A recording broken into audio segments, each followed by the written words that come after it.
Have you ever been talking out loud and while you're talking, somebody says, well, you know what I think is, and they just run right over you? What's the first thing you think? You go, oh, okay, I guess I'll stop talking. Now, all of a sudden, they are controlling the floor. Now they're dominating the conversation, and you really don't have another window, and you feel defeated. What do you do when somebody is talking over you? Well, there's a wrong way to go about it and a right way to go about it, and I'm going to teach you both. Welcome to the Jefferson Fisher podcast, where I'm on a mission to make your next conversation the one that changes everything. If you enjoy learning tips and tools to improve your communication, I'm going to make a promise to you. And that promise is to continue to give you and feed you good content that is going to make you a better communicator. In exchange, my request is where you see a button that says subscribe or a heart or a thumbs up, I'm going to ask you to click it.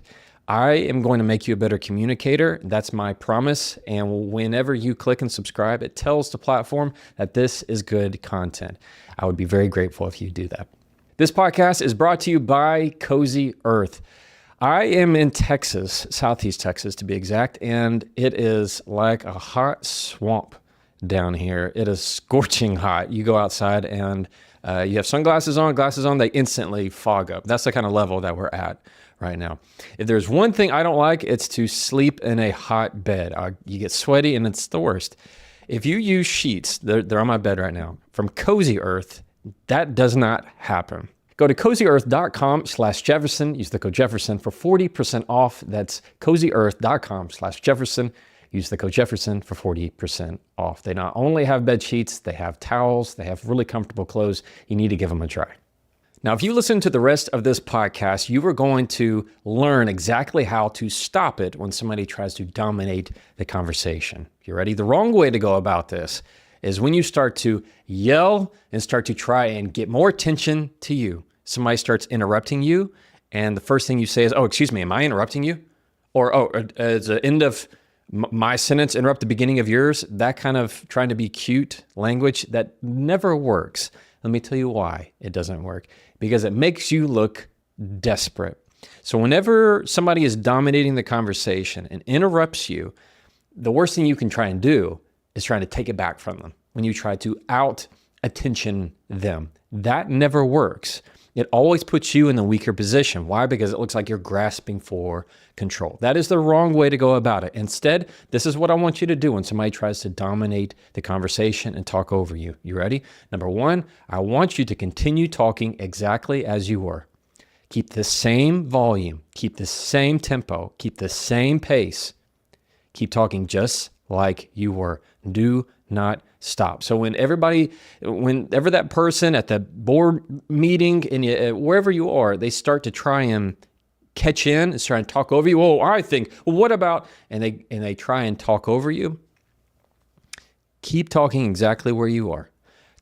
This works because it shows a discrepancy between your very even keel, controlled, I'm going to continue talking no matter what you say, even if you interrupt me, I am planted, I am grounded, I do not care what you say.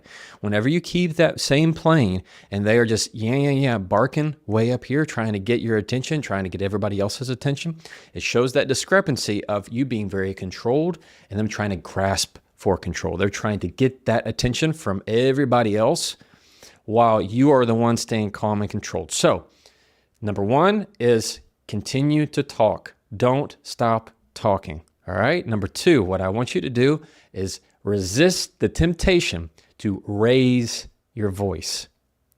We always want to try and out-talk the other person. Whenever somebody starts raising their voice, it's very natural. It's very easy for us because we're trying to kind of jump over them. We're trying to, it's like playing checkers. You want to kind of jump over them. You want to get on top of the conversation. You want to dominate it in some way. Anytime you do that, all it does is escalate them to talk even more. That's how shouting matches happen. Like if you watch the news and you see the talking heads on the news and the people that are just fighting, just arguing to argue, or if you watch like sports commentary, maybe on ESPN or something, and you hear people taking two different positions and somebody's interrupting the other and somebody's interrupting the other, and they just start kind of yelling back and forth. Who's listening? Nobody. What do? You change the channel. Nobody's learning anything. Nobody can get anything from that because it's just a power grab for attention. So you're going to resist that. All right, you're going to resist that by continuing to keep your volume exactly as it is. Why? Again, it shows that discrepancy. That's what you want. Number 3, we're just swinging right at it today. We're going straight for the throat. Anytime that person is trying to dominate the conversation or interrupt or continue talking and you don't feel like you have a window. Let's say we're at a board meeting and they're just continuing to talk and you don't feel like you have a window into it. Here's the key. Use their name. People love to hear their name. There's no sweeter sound than the sound of their own name. So if they're talking and they're droning on and they've kind of taken away the conversation and gone on with their own voice and with their own subject and they think what they're saying is the most important thing, I want you to use their name. Use their name. So let's say it's me. I'm the big bad guy right now and I just taken over the conversation. You're talking to me and I go, well, you know what I think is you ought to go, you know what you should do. And I just start going on away in my own views, opinions, and I'm talking to an audience of one. If you need to get my attention, what I want you to say is, Jefferson, that'll pop in my head quick. Jefferson, it's not raising your voice. You're not saying it angry. You're not saying it too tender, almost too hesitant. You're going to say it strong. You're going to say it clear. Jefferson, if I keep talking, say it again. Jefferson, even if you need to raise the volume a little bit, it's going to get my attention. It's going to get the other person's attention. They are going to stop because they hear their name. That's the window. You've now created the window into that conversation where I want you to use the phrase talk over. Say something like, it's not helpful when you talk over me. Or I feel like you're talking over me. Or I can't hear you when you talk over me. I say the very similar thing when somebody's interrupting you, which in this case is very related. I can't hear you when you talk over me. This episode is also brought to you by Element. Element makes hydrating easy, simple, and clean. If you're like me, you're always on the go. Especially when I'm traveling, I need to do better about hydrating, especially in and out of airports. But it's not all that fun sometimes to just drink a bottle of water. So I use a little packet of Element. I've been using it for several months now, and I really like it. My favorite flavor is lemonade salt. I pour it right in. It's like lemon lime. It's tangy, it's sweet, and it always gets the job done. I like it because there's no added dyes, there's no added sugars, just good, clean electrolytes. Element is for people on a mission, whether you're a parent, an athlete, a business leader. And for all of my listeners, you get a free sample pack for every order that you get. So a free sample pack with every order. You can go to drinklmnt.com/Jefferson and try it risk-free. That's drinklmnt/Jefferson and try it risk-free. Anytime you're using that phrase talk over, it's cluing them into exactly what they're doing. Sometimes people don't understand what they're doing. They don't realize what they're doing. Maybe it's not on purpose. But that's beside the point. The fact is they're doing it.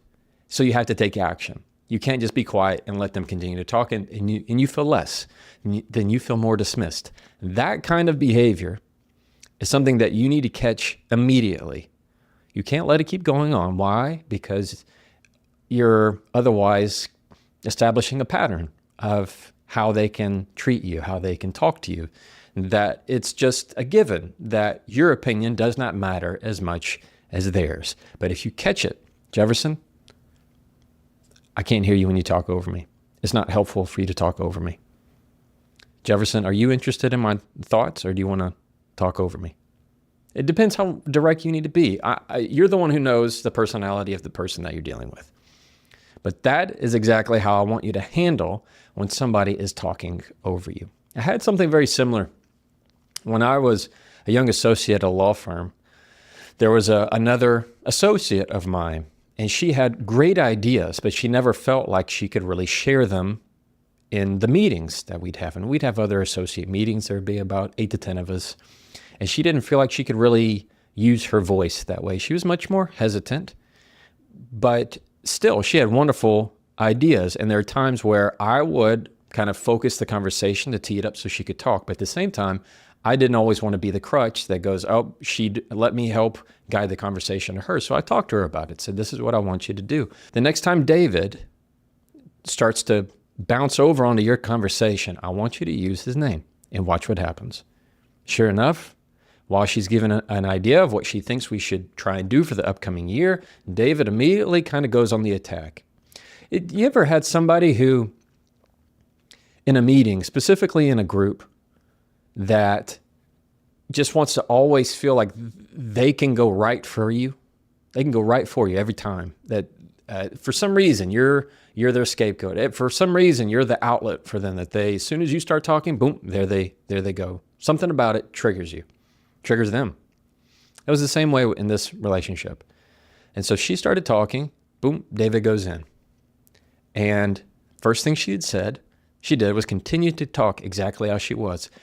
What did it do? It didn't make her look weak. It made him look weak because it looked like he was trying to get in the conversation and she was totally ignoring it. Who we listened to? We started listening to her, not him, because it showed everybody in the room what he was doing was not acceptable as a group, as a community. He was now making himself kind of as the outsider. What she did next, as he continues to talk, is she used his name. She used his name and he snapped to attention.